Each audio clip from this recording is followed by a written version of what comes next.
Our topic today is the Dark Ages and the world of Homer. And of course you have, as one of your reading assignments, a problem that deals precisely with that question, that asks the subordinate questions, was there a world, a real world, that Homer's poems refer to? If so, what world was it? Was it the world of the Mycenaean Bronze Age? Was it the world that succeeded that Bronze Age that we call the Dark Ages? Was it the world in which tradition says Homer himself lived, that we think of as the transition to the classical, well, first to the archaic and then to the classical period, the period in which we think about the dawn of the polis?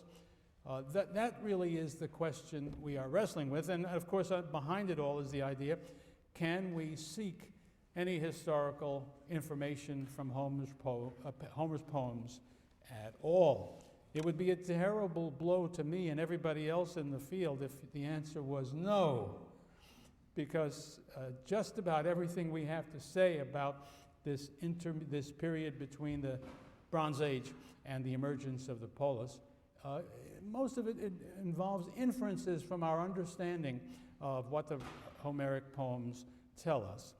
But I think we need to take a hard look at what we can do. And I thought it would be worthwhile reading a sentence each from the introductory paragraphs that we provide for you in the problem to show you the range of opinion that is pretty representative of what scholars think or have thought on the subject. Moses Finley says, "If then the world of Odysseus is to be placed in time as everything we know from the comparative study of heroic poetry says it must, the most likely centuries seem to be the 10th and the 9th. That is to say, what we call the Dark Ages." Anthony Andrews says, "It may be that the epic tradition had at some stage used as a model for the army before Troy an idealized version of some of those bands of colonists who settled the coast of Asia Minor in post-Mycenaean times." And if you look at the whole story that he tells, that really means quite soon after the fall of the Mycenaean world, probably maybe a century earlier than what Finley suggests. And then A.M. Snodgrass says, "I offer this as a further argument against the existence of a historical Homeric society." There isn't anything to be found, is what Snodgrass says. Ian Morris writes, "The balance of probability seems to be in favor of a consistent basis to the society of the poems, derived from Greece in the 8th century BC, which would be at the end of the period we've been talking about, the transition to the world of the polis, Homer's own time when he lived and wrote." And finally, Barry Strauss says, "Ironically, the more Homer exaggerates, the more authentic he is as a representative of the Bronze Age." So what do we do? Well, all of these are learned and clever men, but I don't think that they're all equally right.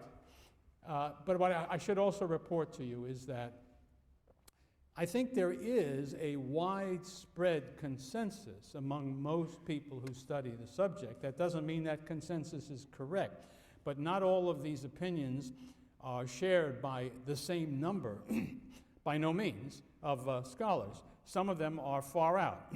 I would say the one that says you can't learn anything from this is an outlier. The notion that this is about the Mycenaean world is an outlier. And then you get to, I would say the largest consensus is something like Finley's consensus, but people verging in both directions from that. What you'll hear from me is essentially that consensus point of view.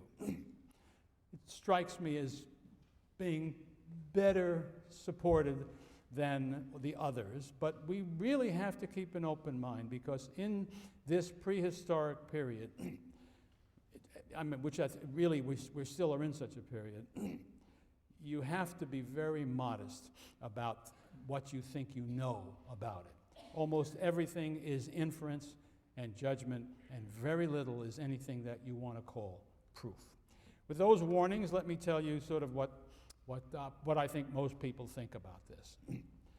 First of all, if we want to know about the Dark Ages, what sources do we have available to us? And of course, I've already mentioned the poems of Homer turn out to be a very large source for what most people look to.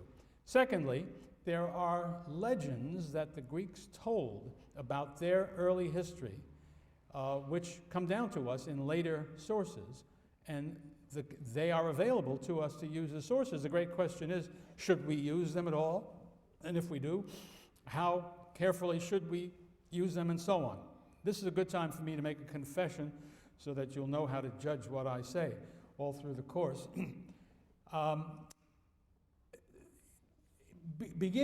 would say prior to the late 18th century, when a German scholar began to look at the Homeric poems specifically, very, very carefully, and then really very, very skeptically, and to make all sorts of suggestions that the poems that we have are really not to be thought of as the work of a single poet, Homer, who wrote them both out together, but who began to divide them up into early and late elements, which I thought drove the field of classics insane for about 100 years, while folks argued about the unity of Homer, the unity or not the unity of one of the poems, and so on. But it began a critical study of the poems for the first time, and critical methods were applied to history for the first time ever, really, in early 19th century and thereafter. And it became common to reject any ancient story that wasn't really nailed down very, very firmly by some device. To take a skeptical view, and a very interesting example of how things change. If you look at people, say, Englishmen writing about ancient Greece in the late 18th century, they tell the story of the early days based upon the legends as though the legends were reliable information to some degree.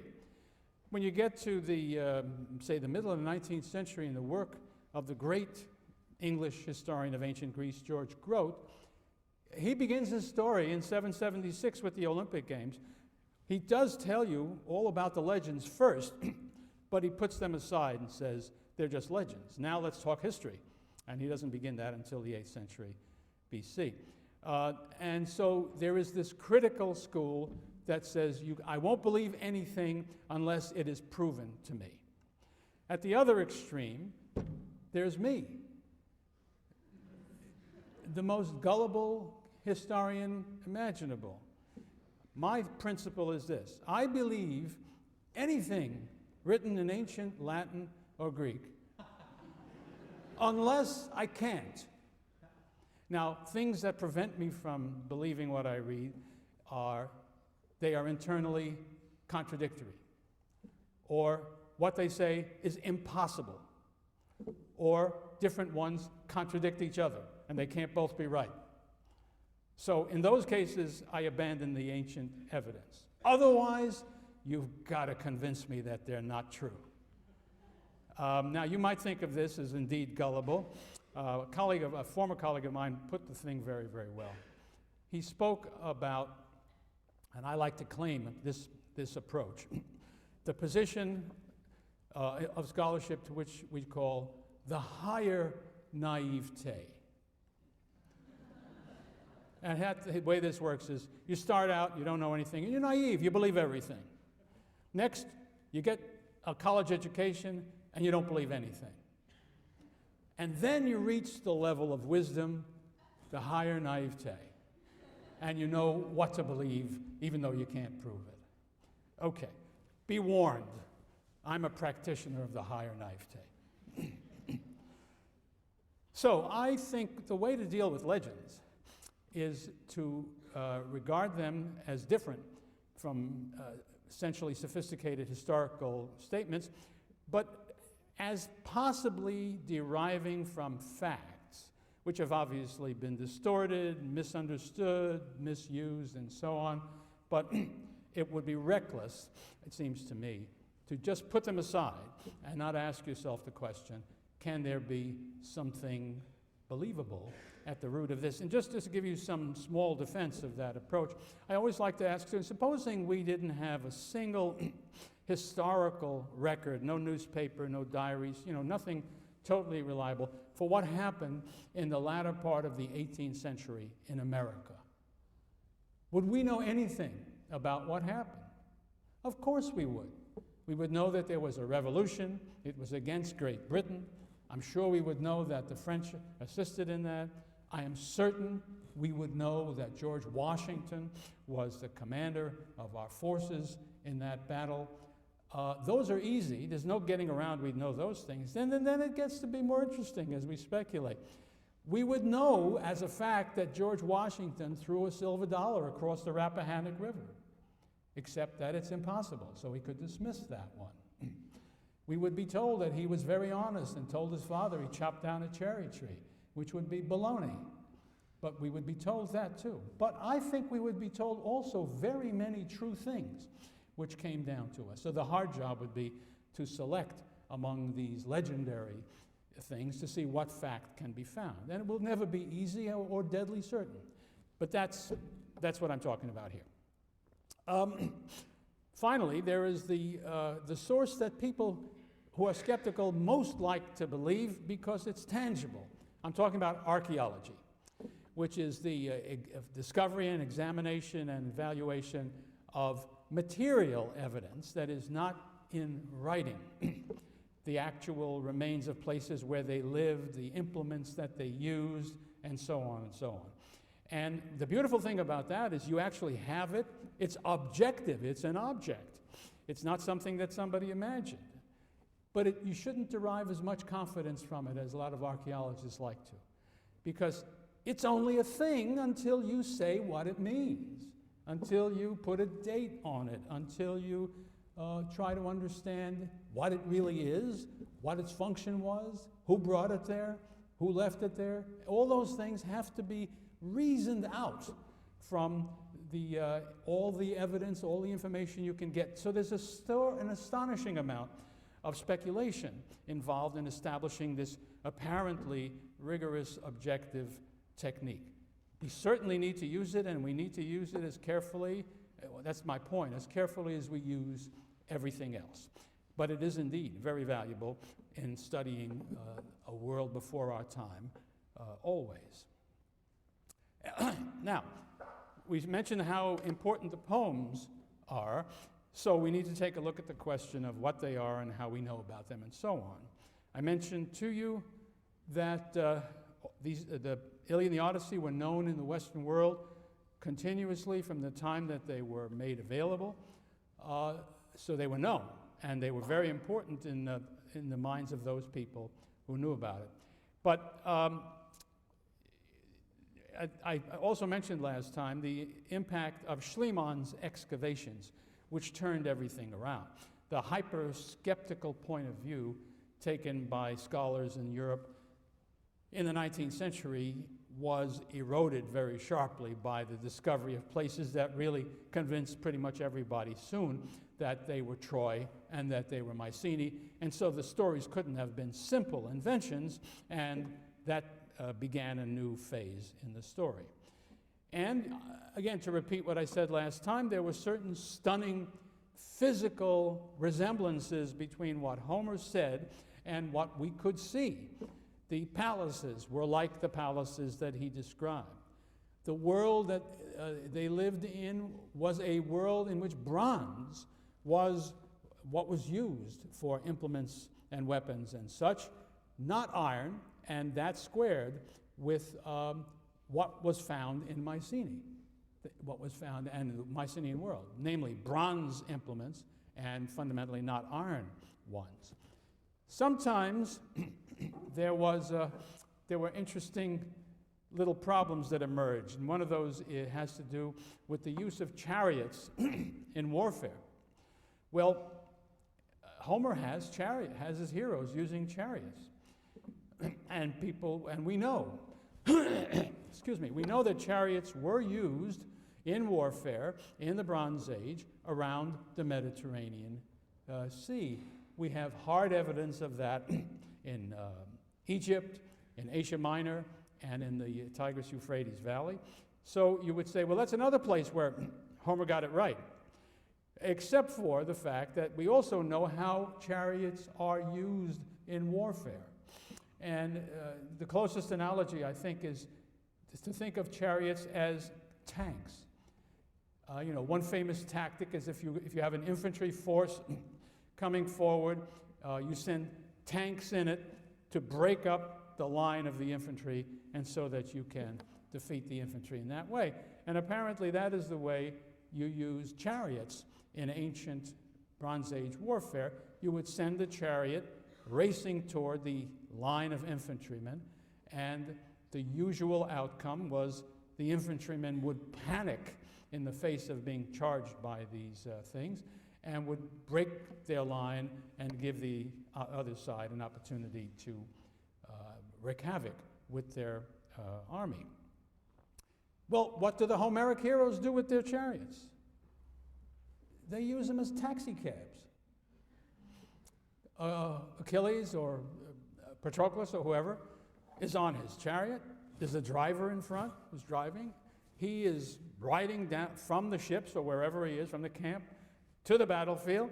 He might pick up a missile of some kind, a spear typically, and fire it at somebody as he goes by. This would be a drive-by killing. And but then when he really gets to where the action is, he hops off and gets it. Now we're going to have some fighting. And so the implication, I think, is that the memory of chariot warfare back in the Mycenaean days lingered, was captured in the poetry that goes back, the bits of the poetry that goes back to the Mycenaean period. But how they were used was forgotten. And so the poets in the subsequent years then thought, how would I use a chariot, never having seen a chariot fight in a battle? And that's the outcome. So Finley particularly makes a lot of this as being rather indicative of how he pictures the poem's work. There are sort of legitimate memories, some of them going way back to the Mycenaean period, but which may be misremembered in some significant detail. And then, of course, there's lots of stuff that doesn't have anything to do with the Mycenaean period. His view is much, if not most, of what we are told about the Homeric world comes, as he says, in the 10th and in the 9th centuries. One other thing that he doesn't mention, but I think is worth mentioning, many a scholar is very reluctant to admit that there's any Mycenaean stuff here, whatever, although they cannot fail to concede that some of the physical implements that are found at Mycenaean sites are precisely like what Homer says. But I think you can go a little bit beyond that. Some scholars have pointed out that in Book 2 of the Iliad, in the section that we call the Catalogue of Ships, the poet lays out just exactly how many warships came to Troy from Greece, and just exactly how many came from each town. And the names of the towns that are listed in that catalog of ships, first of all, are all legitimate in the sense every one of them we know did exist in the Mycenaean period. And perhaps no less significant is that there are also towns listed there that are Mycenaean towns which disappeared after the Mycenaean period. In other words, they couldn't just have named towns that used to be Mycenaean but were still around, so that's why they knew them. No, some towns that had disappeared, the names of those towns show up in the catalog of ships. There's just no way to explain that except to say that catalog of ships goes back to the Mycenaean period. Now, the differences between what we find in the Homeric poems are also very illuminating, differences between that and what we know happened after the fall of the Mycenaean world. For instance, one of the most striking things that you find in cultures, anthropologists and archaeologists live off this, is what they do with dead bodies. Now, Mycenae, it's obvious. They bury them in the ground, as most of us do. The graves in the circle, the shaft graves, and then the beehive tombs for the big shots. But even outside in the countryside, we find graves which have bones of people in them. But we know that the Greeks in Homer don't do that. The Greeks in Homer have incinerate the bodies of the dead. You remember the Iliad ends with the actual cremation of the bodies of the relevant people. So that's a very significant difference. That memory had simply died out. And it helps us to remember, too, the tombs that we have seen now, they didn't see. That whoever was writing the poems of Homer, whichever poets were contributing to that over the ages after the Mycenaean period, they hadn't seen those Mycenaean sites. They were buried. There are also differences sometimes in the shape of weapons that we find in the Greek world after the Mycenaean period compared to what are described in Homer's poems. And also, Homer describes certain of these weapons which don't fit what we find in the ground. And here's another critical element in the story. We know that the Mycenaeans, or at least some small number of them, could write, because we have the Linear B script, which we can read. There is no clue that there is such a thing as writing in the Homeric poems. There's one very abstruse clue where somebody seems to know something about it. But fundamentally, it's an illiterate society. And that is a major difference between the world of Homer and the Mycenaean world. Some other differences. Homer's kings, if you just see how they live, what they do, what their wives do, how they are treated by their fellow noblemen, they are, in a relative sense, very weak, very short on power, and really quite poor compared to these Mycenaean kings that the results of whose work and lives we see at places like Mycenae. Remember, I tried to emphasize how rich you would have to be to undertake the building of the temple, to undertake the construction of one of those beehive tombs. You had to be very confident, because it was going to take a long time, a fantastic amount of labor, a tremendous amount of money to do that. There is no evidence in Homer that anybody had that kind of wealth or that kind of power. What do the queens in Homer do in their spare time? Or maybe it's not their spare time, maybe it's their regular time. Well, one of the things that they do, in fact, when the Homeric heroes refer to their wives, there are really only two places that they seem to be associated with. One is the bedroom, and the other is the loom. What these ladies are doing is weaving cloth. Now, that's not what queens do. I'm sure the Mycenaean queens didn't do that. But it's very, very interesting that is what the Homeric queens do that. Well, how are we to explain the discrepancies that are so great between these worlds? And the answer that almost everybody now accepts without argument is that these poems were created orally and passed on orally, that they were not written down, and so that what we have in the poems of Homer reflects centuries of bards passing on bits of the poem, or the poem in various versions, being always creative. I mean, any bard, if by analogy we know about bards in the modern world, we have some evidence on that, Milman Parry, a Harvard scholar, back in the 20s, went to Yugoslavia to live in the mountains in the backwoods, and he lived with people who still had these bards around, who created sort of epic narratives of considerable length, nothing resembling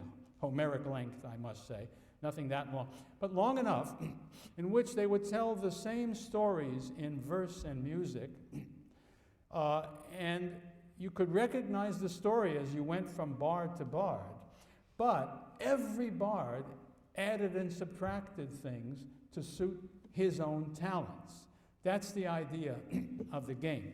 And then Parry demonstrated, by careful scholarship of the Homeric poems, that is the way the Homeric poems were, in fact, I want to use the word stitched together, because in the ancient Greek world, the people who sang, recited, created the poems of the Homeric epics were called rhapsodes, and that means stitchers of songs. So what you have to imagine is sometime back, I would argue, in the Mycenaean period, somebody began making up one of these songs, telling the story of Greeks going to attack the city of Troy. And that for centuries thereafter, different rhapsodes repeated that, but elucidated that, illuminated that, extended it, changed it, tried to improve it, and sometimes they added stuff. They were alive in the 10th century, some of them were alive in the 9th, and certainly some of them were alive in the time of Homer in the 8th. So that what we have before us is that kind of product, and that will explain both the similarities and the differences. And that is what underlies our interpretation of how the poems got to be what they were. So what world, what is this world like that emerges from the world of Homer?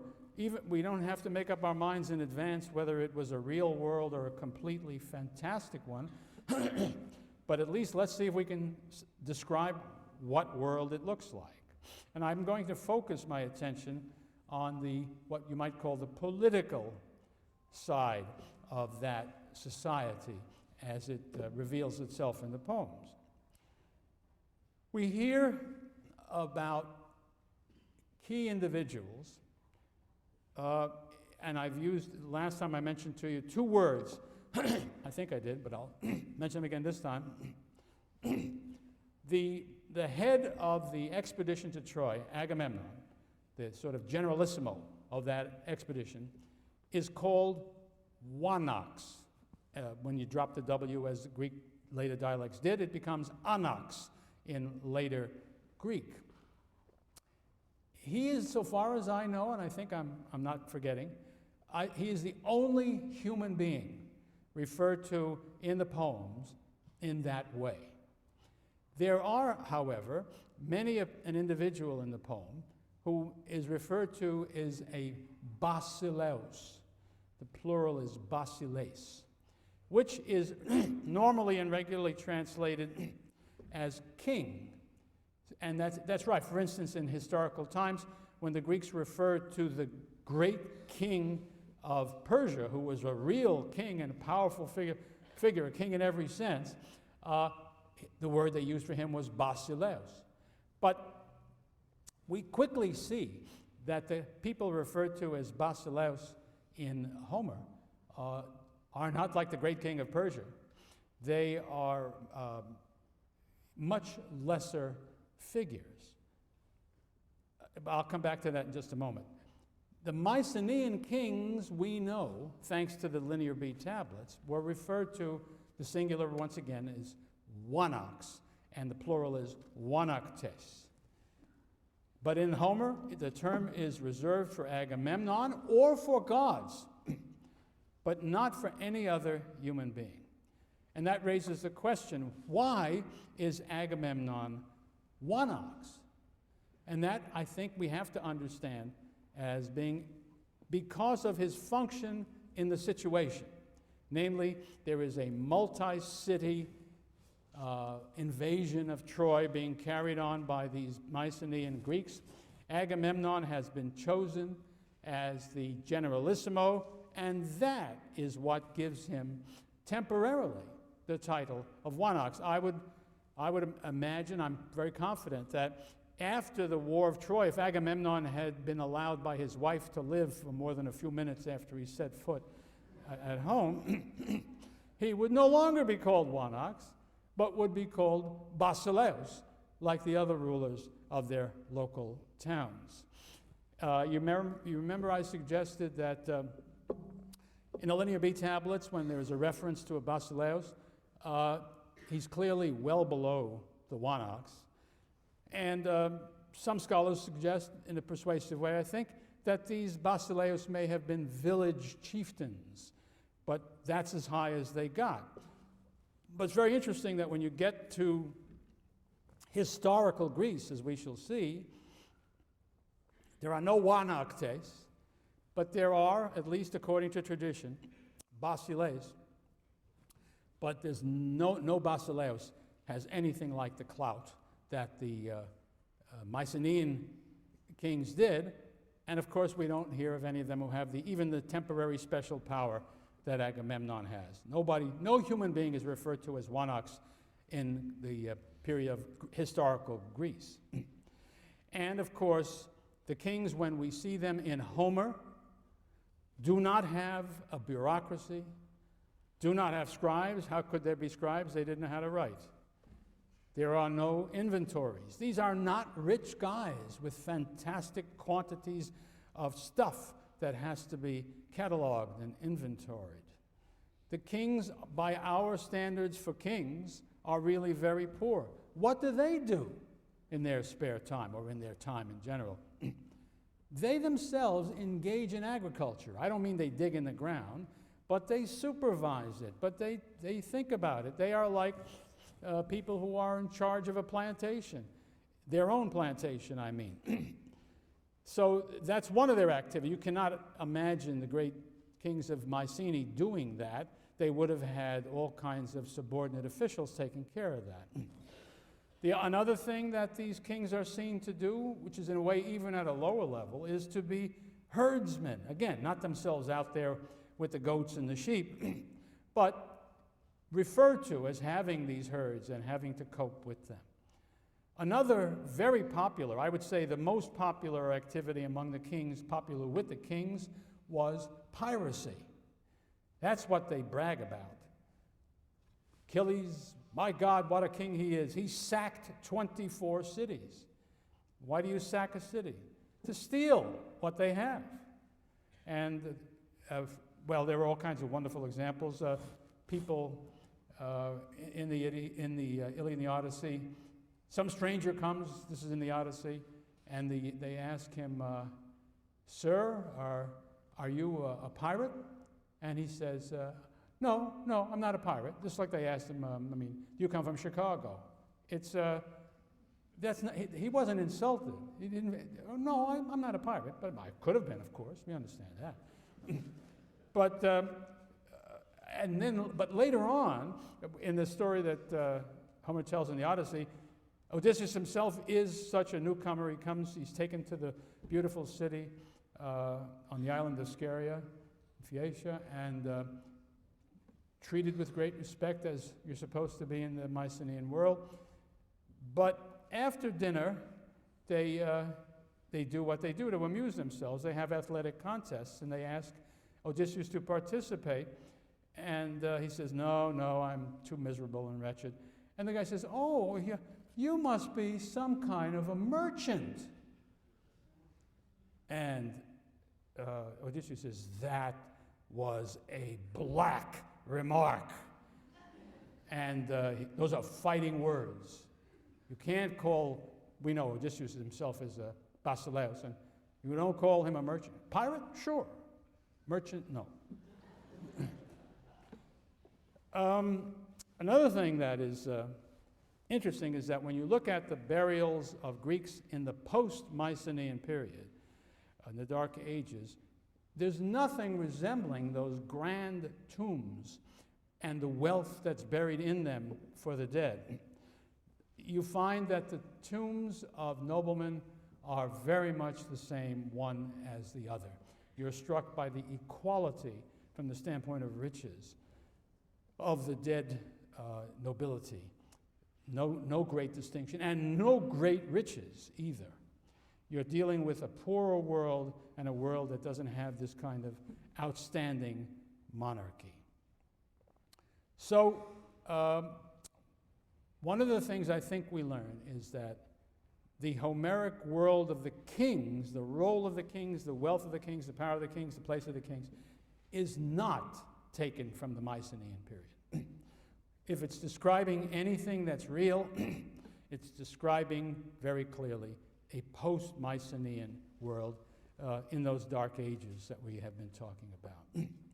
But another thing that crops up is that in the Iliad and the Odyssey, you get a very clear picture, really, of what is the political structure of each society. And by the way, you must keep in mind a very important difference between the Iliad and the Odyssey. The Iliad takes place at Troy. None of these noblemen, none of these kings, none of these heroes is back home in his own town ruling it. He is at war and he is serving under a commander, and so the behavior of these people towards one another is not precisely like what it would be. And here you see in the Odyssey is what it would likely be, and the place where you see it is back in Ithaca when Odysseus is there, or when we're taken to see what's going on. I think that's a very important distinction to make. But even when they were at Troy, and in this sort of non-typical situation, we still see the same institutions working, the same relationships being present as would be present at home, although you have to watch out for the difference. What do I mean? How are decisions made? Does the king simply say, do it, and it gets done? Nothing like that. The king has got important powers. Agamemnon, as the chief out there in the Iliad, he can call a meeting of the assembly. But it turns out he's not the only one of the, I should say, the council. I'll come to that in a minute. But he's not the only one who can. Any nobleman who wants to can say, we ought to have a council. And then that council will come together and do whatever business they wish to do. The council, however, is limited to noblemen, to these basileis. Ordinary soldiers do not attend. And that's one of the things I think we must grasp immediately. The key line in the society of the Dark Ages appears to be certainly not between monarchy and everybody else, but between nobility and commoners. That's the really important, serious line, certainly politically and in other ways as well. There is, however, in Homer, an assembly that consists of the men, in the case of Troy, of course, the fighting men who are there, but who are not basileis, but also in the home, at home, the men of fighting age and condition. They are the only ones who matter. Of course, as in all of the rest of Greek history, women are excluded from the political realm. And of course, well, I'll just leave it at that. But so too are the, there's obviously an age limit. You have to be of an age to be a fighting man. It's not necessarily defined for us. It depends on the, could have been 18, could have been 20. In Athens in classical times, it was 20. Well, let me just remind you of some events that show you how these things work. Remember, the Iliad starts because of a quarrel. And the quarrel emerges from the fact that the Greeks are busily being killed by a terrible plague that has struck them. They say, we got to find out what's happening, why. They always assumed that if something like that happened, it was some god or gods who was angry with them. So they get a seer who goes and says, is persuaded to try to find out what's happening, and he finally does ascertain that Apollo is angry with the Greeks because Agamemnon took a maiden from her father, and that father was a priest of Apollo. And so when this is ascertained, Achilles, the biggest, bravest, strongest, fastest hero on the Greek side, intervenes and says, well, look, why don't you give back the girl, and then Apollo will stop killing us, and everything will be okay. Agamemnon gets furious with Achilles, and he says, no, I'm not giving back my girl. I'm the boss here. See, as Edward G. Robinson used to say. And how many of you ever heard of Edward G. Robinson? Just raise your hand, please. Good. Put me in my place. It gets worse every year for me. Achilles then speaks up and really lets him have it, chews him out, tells him what a bozo he is. And you know, the very important thing is, how can you do that if this is a king? And the answer is, you can do that because you're both kings. There is nothing out of line in the sense of violating some kind of a real rule of the society, but it's not typical, and especially since Agamemnon has this position as the boss, the most kingly of the kings. That's the word that Homer uses of him, basilutatos, the most kingly, and that's because of his position. So Achilles is not doing anything sort of illegal or unconstitutional, but he's doing something that's really out of line from a normal point of view. And finally Agamemnon says, no, I'm not going to give back my girl, but I'll tell you what, I will give back my girl if I am given the girl you took from a different Trojan, and that'll be fine. I'll have your girl and you won't have any. So now Achilles really blows his top. And from the quarrel, and finally when he says, okay, if that's what you're going to do to me, I'm taking my armor and I'm going home. And off he goes, and he sulks in his tent for the next 9 books. And this turns out to be a serious problem for them.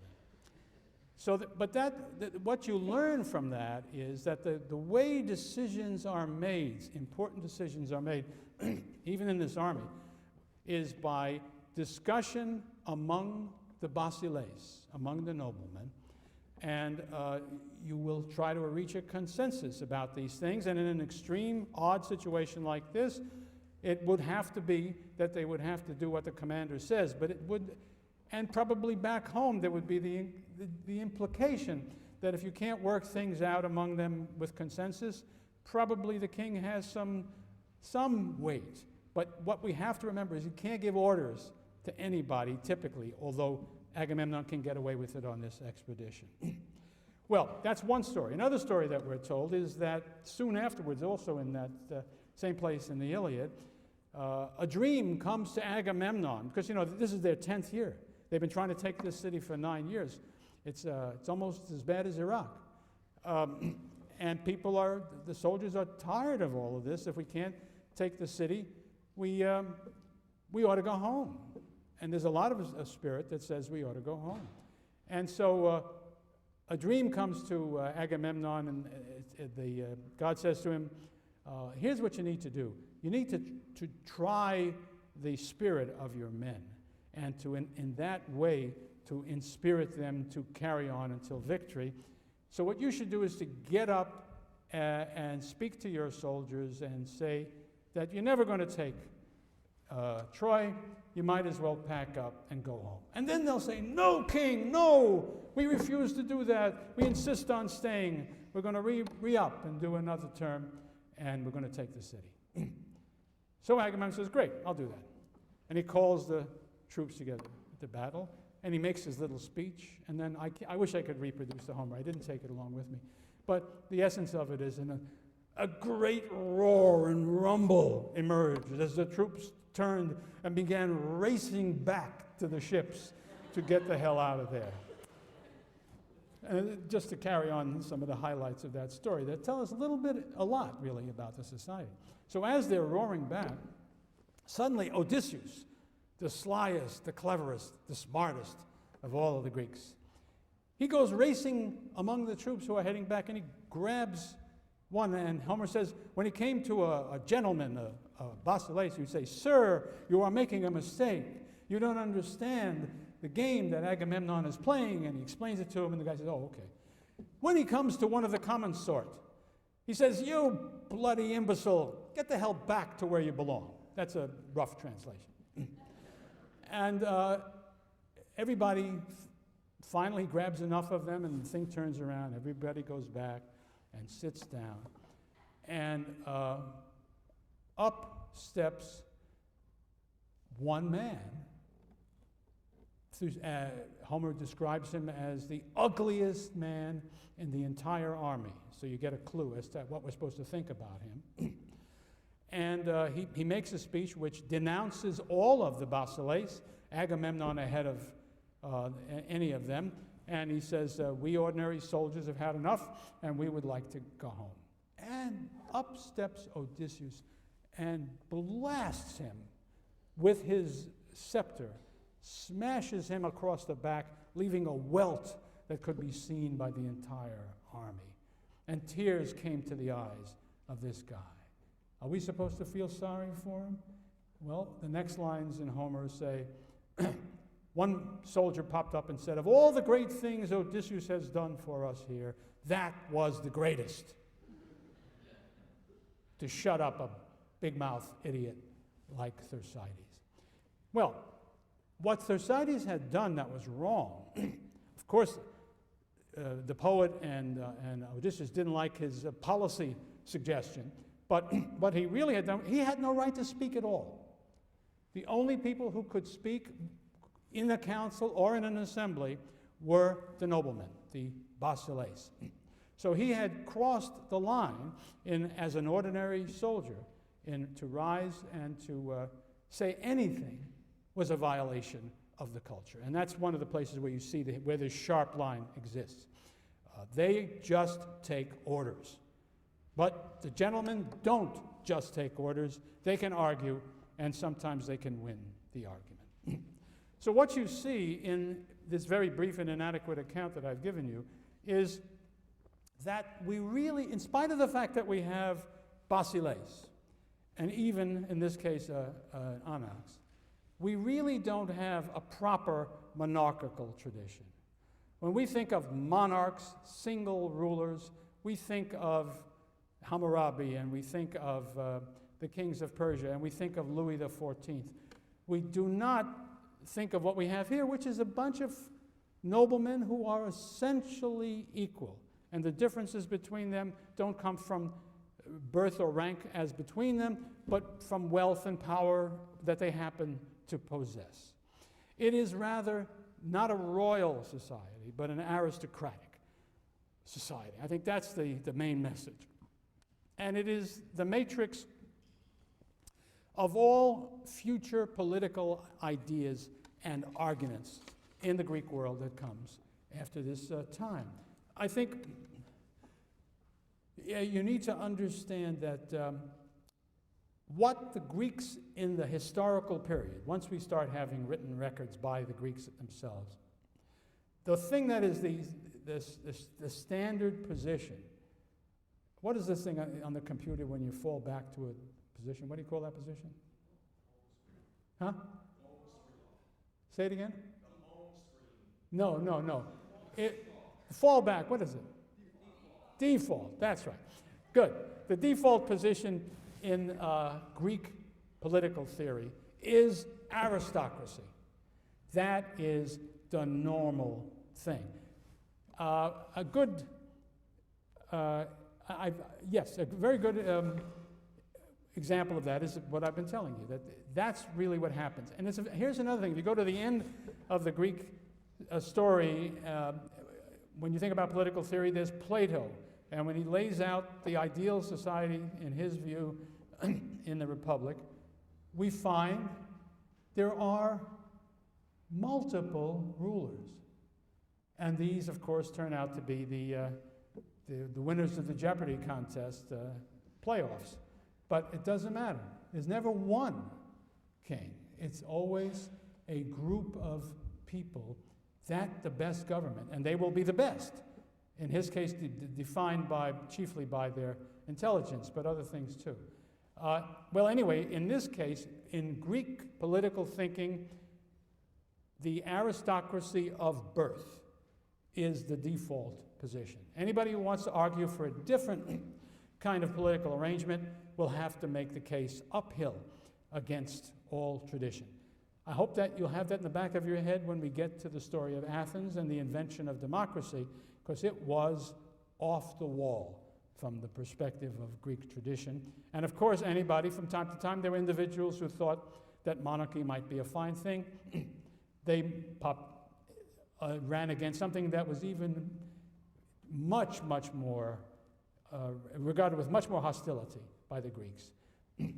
When they're through, when they've reached their peak, their notion of monarchy is something fit for barbarians, but not for Greeks.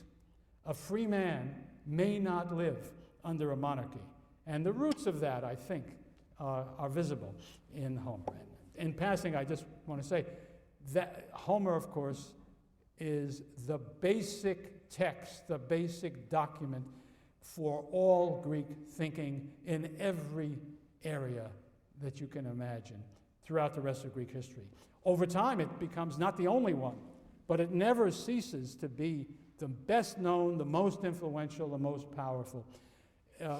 If it were a religious document, primarily we would speak of it as the Greek Bible, but it isn't. Nonetheless, well, some examples.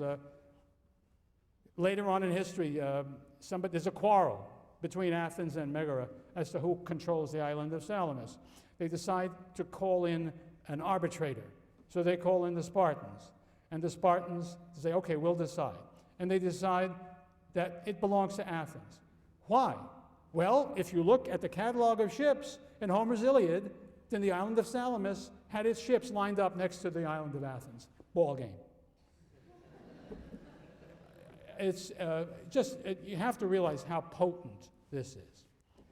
Well, let me turn to another aspect of the story of Homer and how the poems play into Greek society. I want to talk to you about the ethics and values that emerge from the reading of the Iliad and the Odyssey. I mentioned religion, and so we should take a look first at the gods. We are talking, first of all, and remember, about a multi-deity society. Polytheism is what we're talking about. That is true of all of human societies that we know anything about, down to the earliest possible exception, I suppose. Well, it depends what you think is earliest. You could say the Hebrews are the earliest pure and simple, but depending on how you date biblical things, there's an outside chance that an Egyptian pharaoh in the 16th century BC, I think, might have claimed to have some such state. But otherwise, there is no such thing. So, this is a polytheistic society with heroic characteristics. That is, this kind of aristocratic outfit, aristocracy of birth, which is legitimized by heroic behavior on the battlefield. Now, one of the things the Greeks believed, as we discover from a poem written by one of their major poets, is something, so far as I know, unique to the Greeks. They claimed that they were of the same race as the gods. And I really don't know of anybody else who made that claim. And so you will hear Homeric characters referred to by epithets. Homer, part of the technique of passing on oral poetry is by having epithets attached to the rulers to help with the meter. Some hero will be called Dios, meaning godly, godlike. Diotrephes, reared as a god. isotheos, equal unto a god. And there are others as well. Now, mind you, notice these are not people referred to as God-fearing or lovers of God. No, they are just about equal to the gods according to these terms. Now, that on the one hand is this extraordinary claim that the Greeks make. They did make amazingly powerful claims for human beings as opposed to divinity compared to any society that I know anything about. Part of the arrogance that is characteristic of the ancient Greeks. But at the same time, and right away at the beginning, we're getting to such a very Greek thing, a Greek characteristic. At the same time that he is this great thing almost like a god, he is also not a god in the most crucial way possible. Gods do not die. Men die.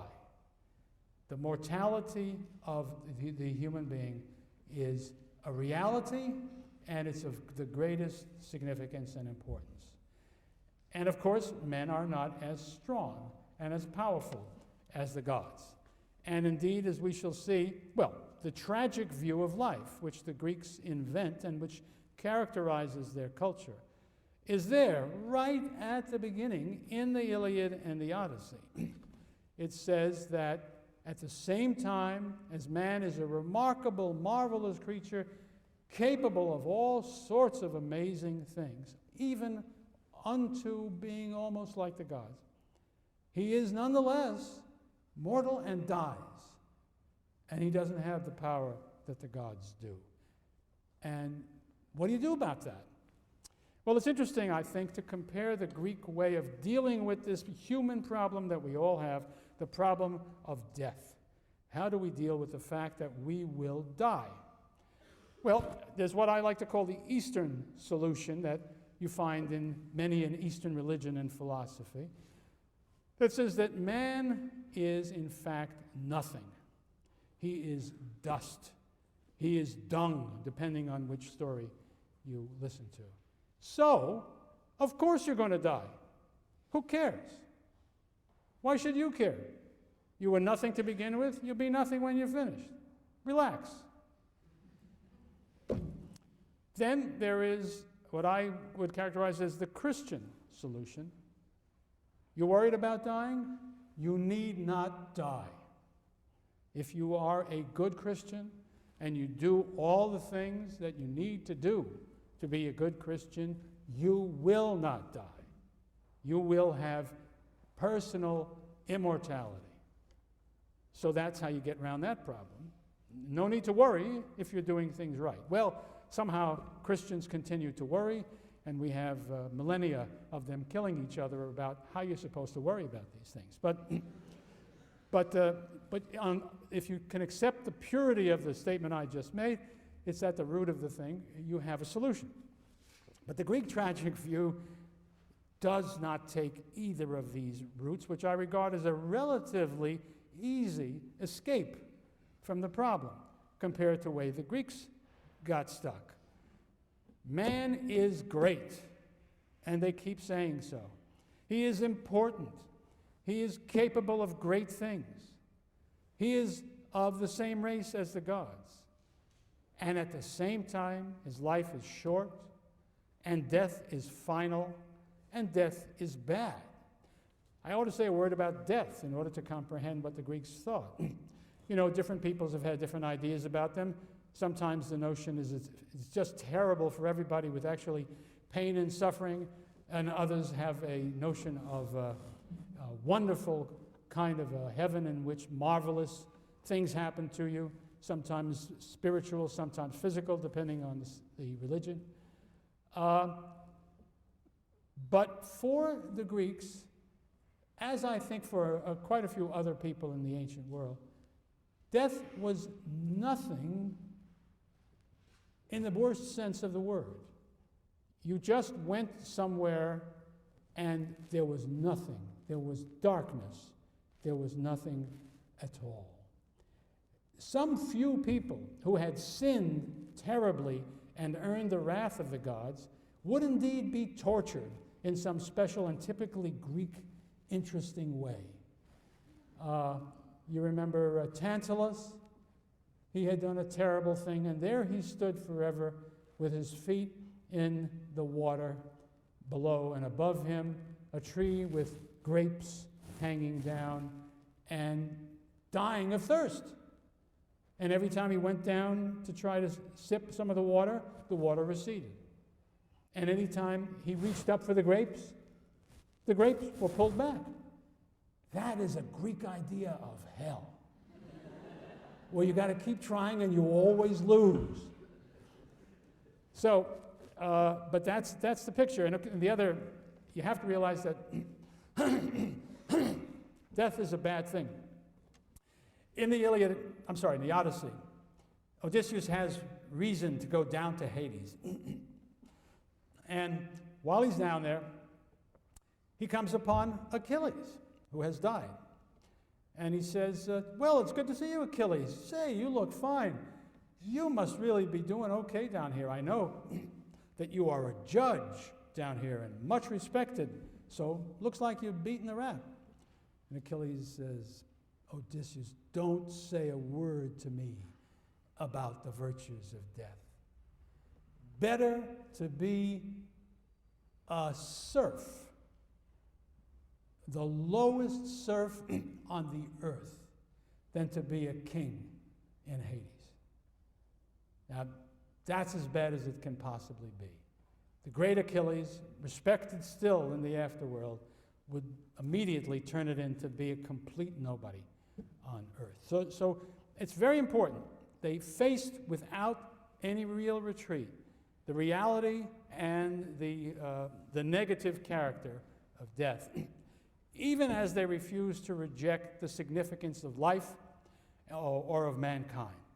That is what I mean when I speak of the tragic view, and it's very important. Now, it seems to me we can illuminate that a little bit by comparing it with various modern approaches to the same sorts of problems. We haven't gotten rid of those problems yet, in spite of modern medicine. We live still, I think, in what might be called the age of the Enlightenment. That is the dominant sort of paradigm of what life is all about, at least in the Western world, and a good deal more of it where the West has had an influence. At the core of it is a belief in progress, something that was essentially not present among the Greeks. Progress, in the eyes of the philosophers of the 18th century, though they would have been very angry to hear me say this, was something like the equivalent of Christian hope for immortality. The hope of the Voltaires of this world was that they could make the world better constantly by their efforts, and this would be rewarded in a kind of a way because progress in the future, after they were gone, would redound to their credit for having brought it about, and that in some sense they would live on in this society which they had improved and made a better thing. Another aspect that is very important in this sort of Enlightenment approach is individualism, that the core of everything is the single individual person.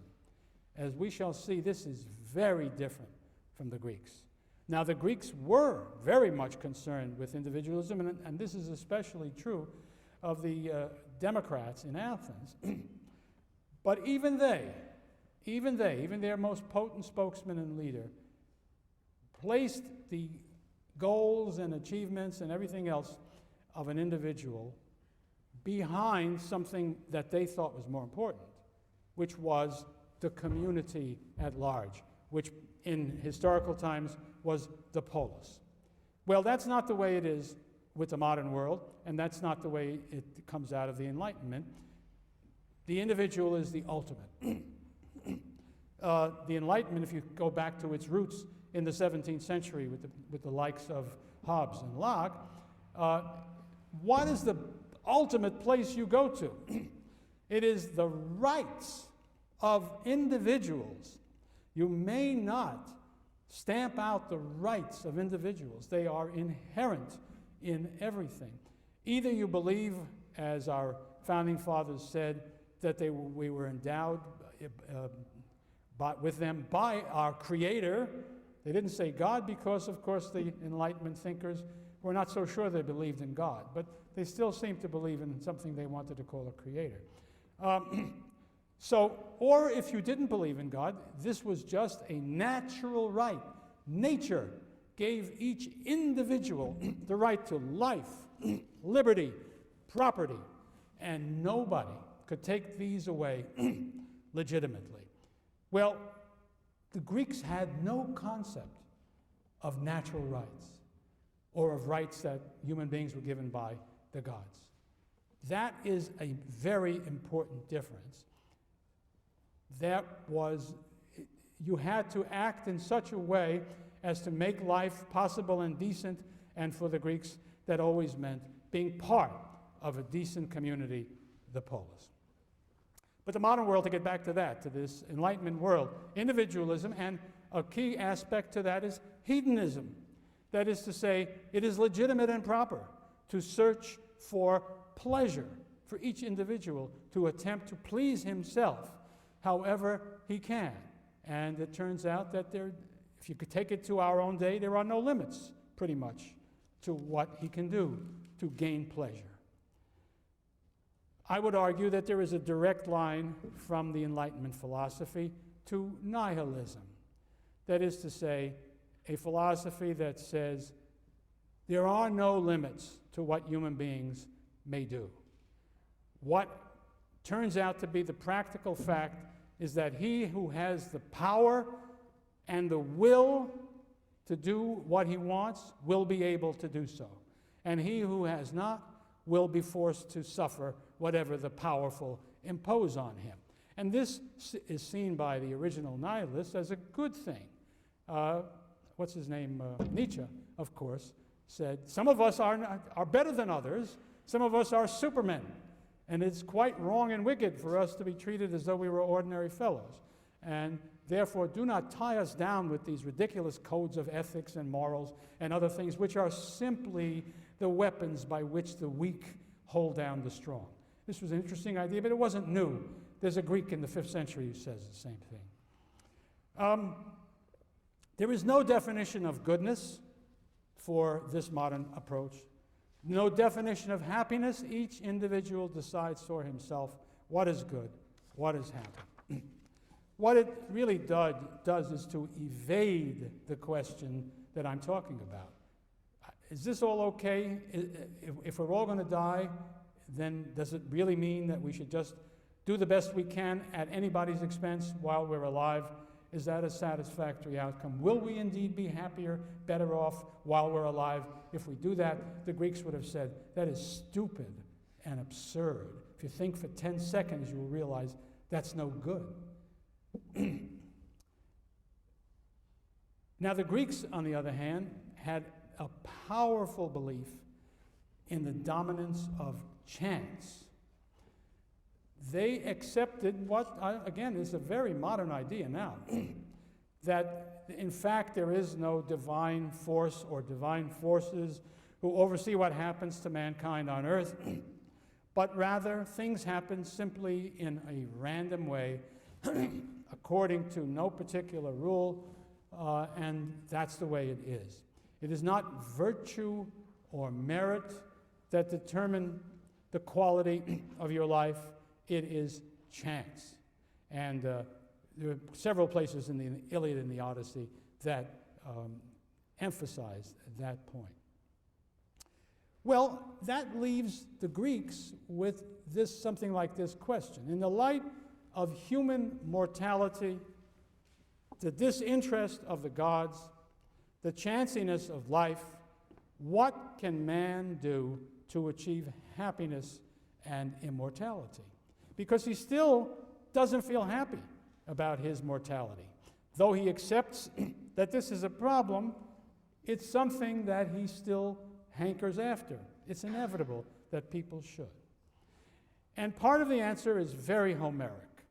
It is the heroic ethic. At a certain place, I think a couple of places in the Iliad, Achilles tells us, he asks, why did you come here to fight at Troy? We are told, we know the legend says, Achilles was told before he came that if he did not go to Troy and fight in that war, because his mother was a goddess, he had partial divinity in him, he would be immortal. He would never die. But, on the other hand, he would not be great and famous. His memory would not be carried forward into the future. If he went to Troy, he would die. But his memory as the greatest of the Achaeans would be immortal forever. Well, you know the choice he took, and you know that it turned out to be right. We still know about Achilles, don't we? And when we're all gone, people will know about Achilles. So we should take the Greeks very seriously on that score. Well, anyway, sometimes he's asked, what made you come here, in spite of that? And his answer was, well, when my father sent me here, he told me a number of things that I'm supposed to do. But the most important of these was the Greek words, aein aristeoin. Always be the best. The best doesn't mean morally the best in anything like our sense. It means the greatest, the strongest, the ablest, the most admired. That is what you want to be. Well, you can only do that if you are in a contest. You can only be the best if somebody is not as good. And the Greek word for that kind of a contest is agon, A-G-O-N.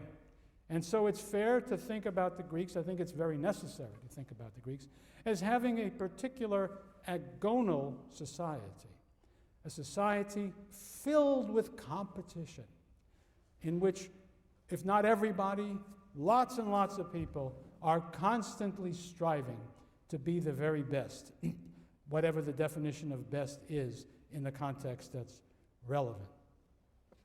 Now, I guess I'm out of time. So I'll pick up the story next time with the story about this heroic ethic and the impact that it has on Greek society.